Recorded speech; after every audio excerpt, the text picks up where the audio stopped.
everybody at the SEC conference. My name is Fletcher Saxon, and to my side is Sam Jones. I am speaking to you from Ashton Sixth Form in Greater Manchester, Tier 3 Greater Manchester at the moment. Where are you, Sam? I'm in Tier 1 Bedfordshire at Bedford College Group. Oh, yeah, I'm jealous about that, yeah.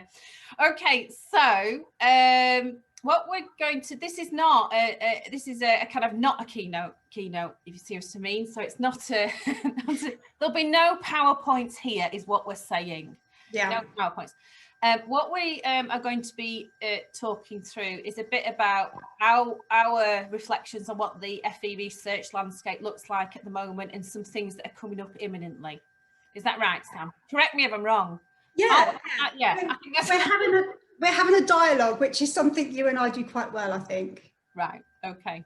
So what we've planned to do is basically ask each other some questions.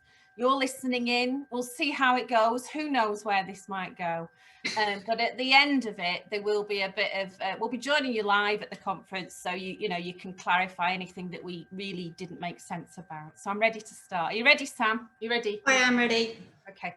Right. So your first question is, what is your ideal picture of research in post-16 education and training for the future? What does it ideally look like? Okay, so I'm going to start with a bit of a clarification, Jo, and I just want to, because in my head, I'm differentiating between research on education and research in education. So when looking at research on FE, it's people in universities and think tanks and that kind of thing who look at the sector from the outside. So I'm looking at the research that goes on in the sector, so those people like us who research from within. So my ideal picture of research in the sector in the future concentrates on that, and it's working at two levels. So what I want to see, I'd love to see, is individual colleges making use of research for decision-making purposes, and also research developing their research capacity. So what I'd love to see is that colleges spend, and sixth forms and independent training providers and right across the sector, these organisations start to develop the capacity that they have. So they start to maybe look at smaller action research projects that are supported, so people can start to really research their practice, and then that information or that data that's gathered is used and feeds into the organisation to produce a really nuanced picture of the organisation, to develop the organisation itself.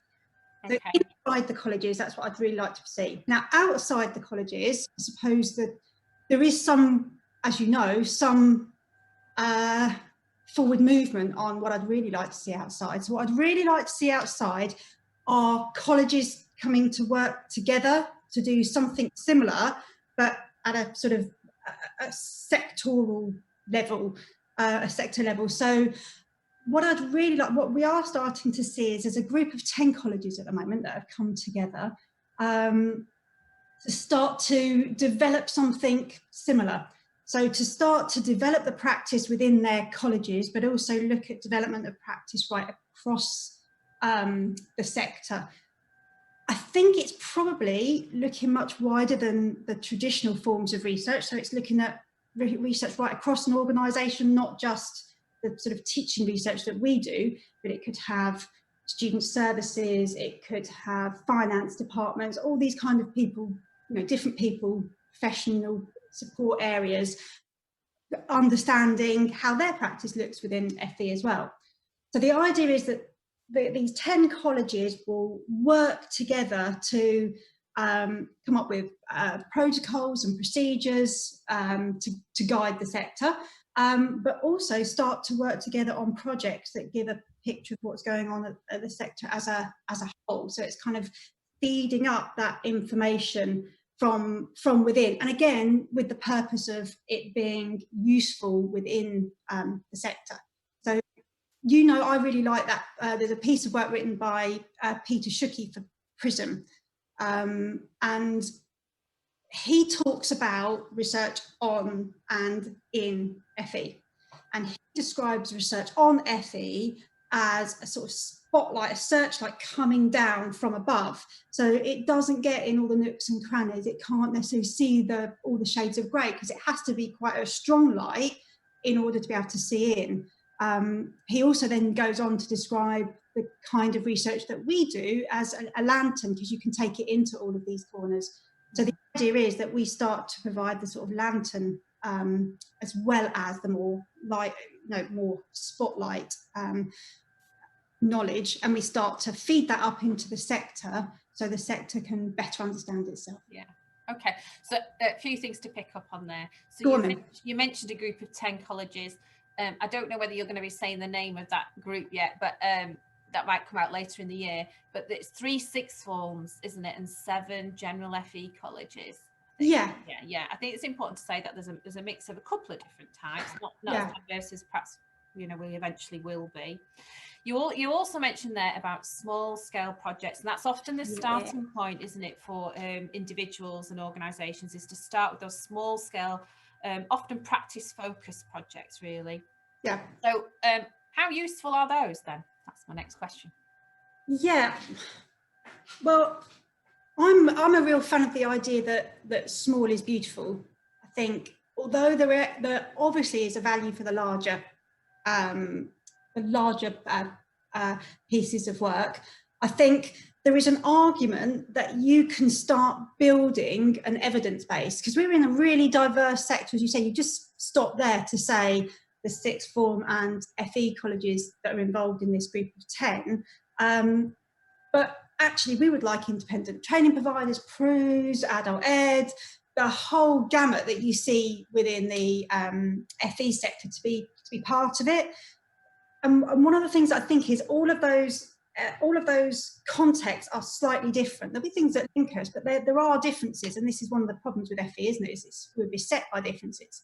But if we look at it in terms of practitioner research, its real strength is it can shine a light on all of the differences from within these areas. So it can look at what the difference is in an idea and how that might work in a sixth form than it would work in a general FE college, or how it might work in an independent training provider.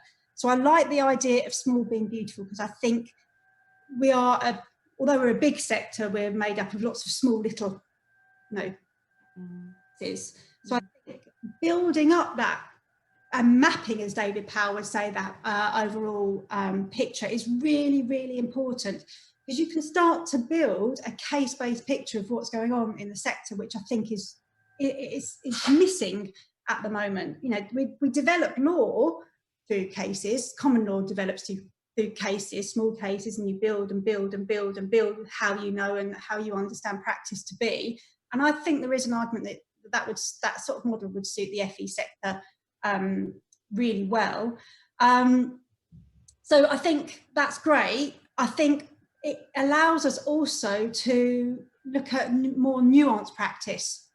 So I know that at a policy level, a lot of the demands are for big quantitative pieces of work. But I also know that there are people like Rika Hoffman at Cambridge who are on bodies who argue that actually smaller qualitative pieces have a value too, because it might be that a smaller qualitative piece takes a larger piece and then looks at how it might look in that particular setting.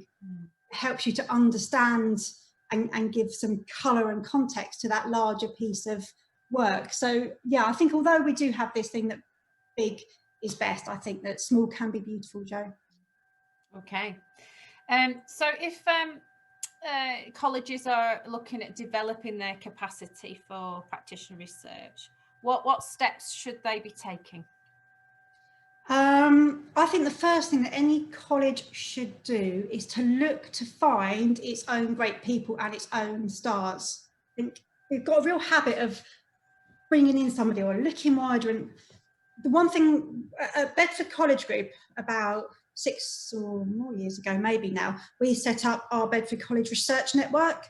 And that was a real surprise to me, because we just put posters up to see who would come, because we didn't know who was there that would be useful. And we found some really fantastic people. So one of the guys that I've been working with for ages, and I didn't realise that he'd published in journals, he'd published books, he'd gone to like international conferences like for years.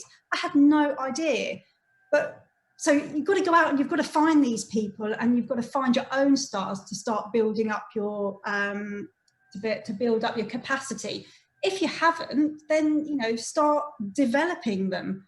Maybe get somebody in to work with you on action research. Maybe start sending those people out on master's degrees or PhDs or whatever, so people can learn how to research. There's the AP Connect, those kind of really valuable pieces of work. So you send out somebody who's really interested, then they can start to come back and they can start developing the capacity within your college.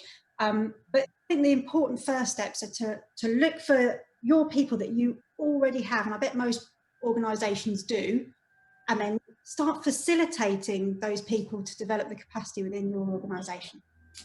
It's so true. It's back to this point you've made before about we're not in the habit of looking within our sector. We look outside so much more comfortably, and I'm not sure why it's evolved like that. Okay. Yeah. I'm going to ask you then, what you think the biggest barriers are for institutions who might be looking to do this, to develop capacity for research within their institutions? Biggest barriers? Okay, I think whether you're going to be part of like a sort of organisation that we're talking about, the 10 groups coming together, or whether it's just individual colleges, I think the key barriers are are going to be time and money, because all of this kind of work involves somebody being developed, which is time and money, but also those people supporting other people. So I think there has to be a level of supervision to make sure that what comes out of the other end is a good quality piece of work. And obviously that means taking people off timetable. So there are resource issues in that, and we know resource is problematic in FE. I think the other issue is going to be, and this is probably particularly for the 10 colleges that are coming to work together, is that the perception sometimes of FE research, that the work we produce is good quality, and our work is valid and reliable, and not just small ad hoc pieces that don't really add anything. Yeah, I think that is a perception, is a barrier that we're going to need to overcome. And there was a blog on the Bedford College blog that went up very recently, where independent researchers come to the research meet and talks about how blown away she was by the breadth and also quality of work. So using that as it's not just me that thinks this, it's other people as well. But I think that perception is something we'll have to come over, Jo. Yeah. And I'll just add there, it was Ashton's sixth form that she came to. It was. She was blown away by. So we keep mentioning the 10 colleges. I don't think we're naming the title yet of this particular project. We're keeping that under our hat, aren't we? But I'm sure there'll be colleges or people from colleges out there saying, this sounds a bit good. How can we be college number 11 and college number 12, etc.? So how can people further down the line get involved in this organisation? Should we call it that? Yeah, let's call it an organisation. It is an organisation, and it hopefully will be, and it will grow, and the intention is definitely to grow it, but it hasn't been launched yet and won't be till next year. So this is a bit of a news flash for the SET conference. This is new news. But the 10 colleges of working have been chosen because they were already really active in this space. Because a lot of what we're doing at the moment is, so yesterday I was on a group looking at ethics, about how we would work together, but also how we would protect ideas within the research colleges and the group as a whole, researching colleges and the group as a whole. So I think there's a lot to be done before we launch, and that's probably going to be early next year.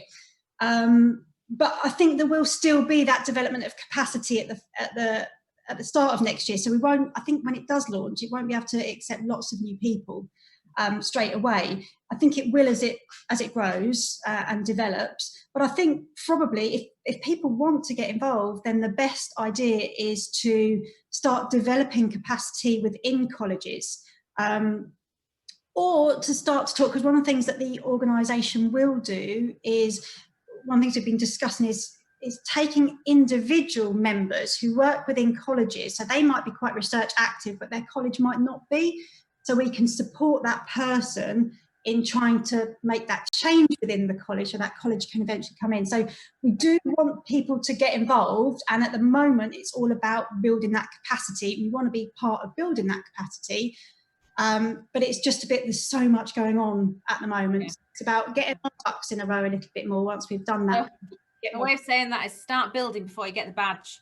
That's what we're saying. Yeah. Oh, that's a good way of putting it. Why didn't we think of that before? Yeah, start building before you can get badged. Right, we're over halfway, Sam. So, are we? Okay, sorry. Your question. Tell us the single most exciting thing about that 10 College Initiative. Oh, I love the 10 College Initiative. I can't tell you the single most exciting thing, Jo, because there isn't one that's just the most exciting. I think it's working together with lots and lots of really interesting people who all come together with really brilliant ideas. I find every single meeting that we have has been exciting, obviously because you've been in them as well. But it's also it's the sector shaping itself, and I find that idea really, really exciting. Okay. Okay. Let's swap roles now. Yeah. Your turn now, Jo, for me to ask you a few questions. So are you ready now? I've gone on. I actually reduced my questions as well, I should just say, and I've still managed to overrun. So apologies for that. Okay, so we're talking more about the practitioner level of research. I'm really keen to get you to talk about what you've been doing in your college or your sixth form, and what you're aware of going on in other sixth forms, because that's what I'm less familiar with. Okay, so we started out a couple of years ago, and we didn't really have much in the way of practitioner research or any opportunity for research engagement. So we actually started with a big bang and ran our first research meet. So we did it the other way around. We ran a big event before we were even really active in that space. But since then, we've redefined what professional development opportunities look like in the college. And now colleagues can choose to follow a practitioner research route. Or this year, they can choose to join a journal club. Ooh. And actually, that's proved to be really popular. So I'm considering that as research, the light version, like the pre, that might get people into practitioner inquiry. Because so what is a journal club, Jo? Yeah, I suppose a bit like a book club, but an academic book club. So there'll be some core reading that the facilitator will choose, but then people will be reading their own, material and reflecting on that. But if you think about it, I don't know how often or how common it is that you use the term dialogue space before. So a dialogue space to actually read some stuff and talk about some stuff and think about what does that stuff mean to me in my classroom. Yeah. It's a simple thing, but it's a kind of a rare thing that happens. So that's what the journal club is. So there's the two sort of spaces really that are kind of about practitioner inquiry. And they are being looked after a new role in college. And that's the other thing we've done. And we've invested a bit in this. We've appointed a teaching and learning mentor for research. So that is somebody who is here in college as a full-time teacher anyway, but he's applied for this role and he gets remission and obviously extra remuneration to oversee those parts of the professional development plan. The other parts are coaching, which again actually is is not removed. It's very much integrated into the practitioner research world as well. And then we're running a couple of workshops. What we're trying to wean people off is the idea that you just rock up to a passive list of a workshop. So we're stripping away that kind of stuff and looking at people owning professional development, more than perhaps they're used to, really. I love the fact that you guys have just kind of jumped in with the research meet and kind of built from that, because that's kind of my experience, is that I just jumped in with it and then things have grown from that. And I think that that's a really important message actually, is that if you wait for other people to create platforms and opportunities and whatever, you may well be waiting all day if you just jump in. So I'm just going to introduce this at this point in time, Jo. Da, da, da. Yeah. Okay, so this is a book that you and I both contributed to. Yeah. Now, in your section of the wonderful chapter 9, you talk about your vision for teacher research in sixth form colleges. I really enjoyed working with you, and I thought a lot of what you wrote was very amusing, not in a sort of, but you've got a very good turn of phrase, I should say. Do you want to explain to the conference? Yeah. Right. Yeah, because it actually ties to a bit of the question you asked me before about what's happening in other sixth forms. So I think that, I don't know how many sixth form colleges are there in the country, maybe about 90 odd or something. What we kind of don't all always know what each other's doing, even though there's a relatively small group with our own professional body, the Sixth Form Colleges Association.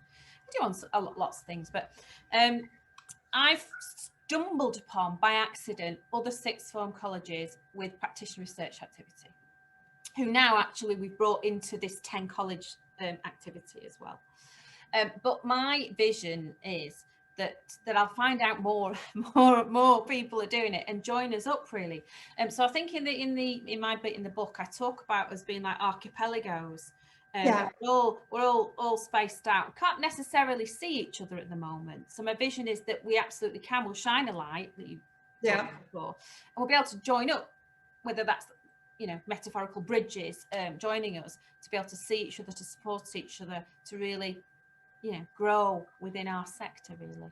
I used a phrase, I think the one that made you laugh, it didn't quite make the cut, did it? I used the term about we're more used to dipping our toes in other people's bathwater, but I think the editor thought that was too disgusting to possibly include, so she cut out the word bath. But what I mean by that is, a bit like we said before, is we'll happily go and look at other people's stuff. So other people have been researching, maybe in a HEI or those consultants over there, and not look to the expertise that is quite evidently within as well. Yeah. So, you know, dip our toes in our own water. I don't know whether that makes sense. So yeah, I think that's what I use a lot of water analogies, is basically what I'm saying there. Yeah, and that's what it's about. It's about connection and seeing each other, really. Yeah, it's about owning that mantle of the expert, isn't it? So, you know, who else is the expert at what goes on in a sixth form other than people who work in a sixth form? Yeah. Something you said before has really struck me about how people will go into a place, almost drain it of all the knowledge, and they go out, repackage it, and sell that as their knowledge. Yeah. Yeah, well, okay, well, we're saying it, we're calling it now. But you know, it's part of it. There's places and spaces absolutely for that. It's part of the landscape, this rich ecology that we've got for FE research, but it's not the only thing. So I guess it's, you know, pushing it that little bit. I think we should be aware that sometimes we give away stuff about the sector that somebody else goes, oh, neatly packages it and sells it on, and we buy it again rather than looking to ourselves. Yeah. Okay, so that leads really nicely to my next question, which is about the barriers and challenges that need to be overcome. So you've outlined one there. Yeah. Okay. Well, if you were going to ask me about. She's cut number 11, people. She's cut number question. I'm on number 10. Right. I'm just going to talk. I'm going to answer my own question. You ask it and I'll just sit and listen. What you were really going to ask me about is how individuals can get involved, I think. Yeah. I can ask you about how individuals get involved. Oh, yes. So if individuals wanted to, I've cut number 9 on mine. So if somebody's never undertaken research before, Jo, but wants to get involved, what's me? Right. Oh, well, Sam, so glad you asked that question. Right, so we're in a great moment, actually, where there's loads of, what we're calling grassroots movements that, you know, you can't necessarily look to your organisation at the moment, I think. You might be, you know, really lucky and be in a place like Bedford where, you know, there's an infrastructure there for you to get plugged into, but you may not. But there are groups and activities. Well, I'll call them groups. We tend to say constellations now. Groups are bound, but constellations are endless. So you can look to things like AP Connect. So that's the ETF funded program for sort of teaching and learning leads, those kind of people, and you get, you know, support with carrying out small scale research or quality improvement projects in that.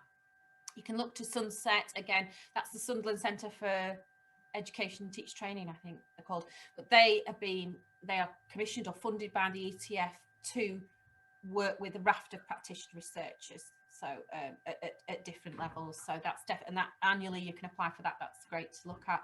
Obviously, look at research meets. We're going to plug that. If you just go on Twitter, you may not use Twitter, but if you look at the hashtag FE Research, you will find there's a busy load of people who will be active in some way in kind of practitioner research. The Learning and Skills Research Network, that you know, up until a couple of years ago, I'd never heard of it, but it's been around for over 20 years. And it's a body of volunteers who work at a regional level, and they organise events for HEIs and FE practitioners, sixth forms, etc., to come together and share and have dialogue spaces, research, share, present, build up capacity and expertise. So that's a good one as well. And I generally, social media, Twitter is a good space for making contacts, really, and very friendly people are there, and you can just start asking people stuff and make connections. So I'd say that's the starting place. And then the other question you asked me, which was about the barriers. Yeah, go on to that. Yeah.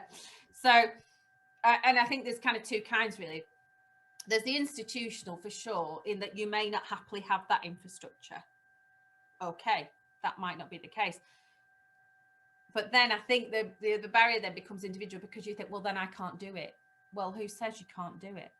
Some of the most successful practitioner research activity I've seen is because individuals have said, there's this issue, this problem, and this is what I'm going to do.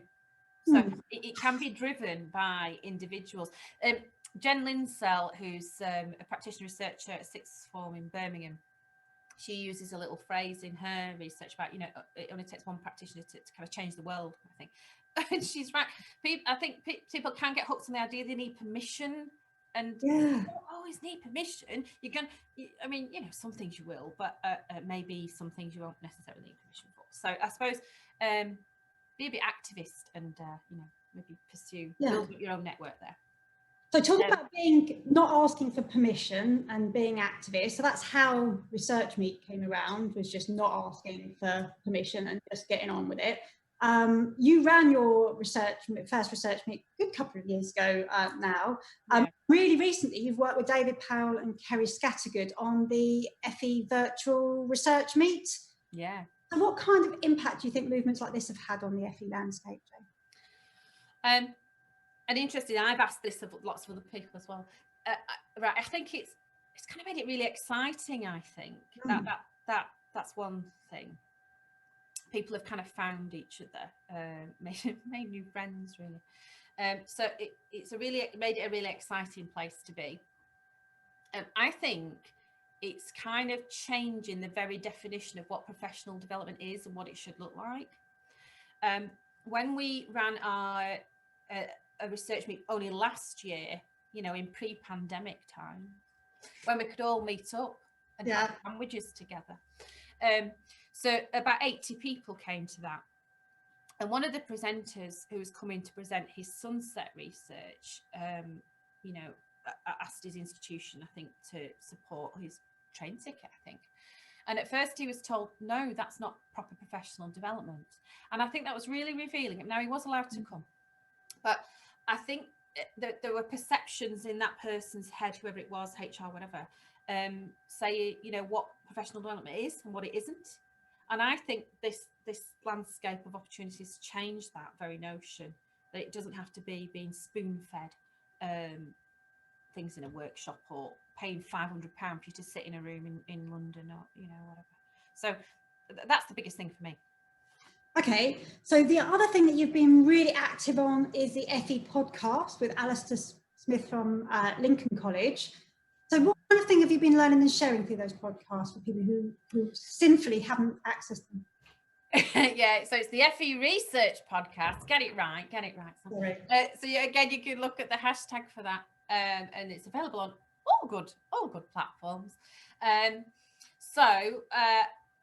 Look, the reason for starting that was people couldn't get to the FE research meet. Some of the people were facing the barriers, you know, which might be childcare, or it might be, you know, you can't go.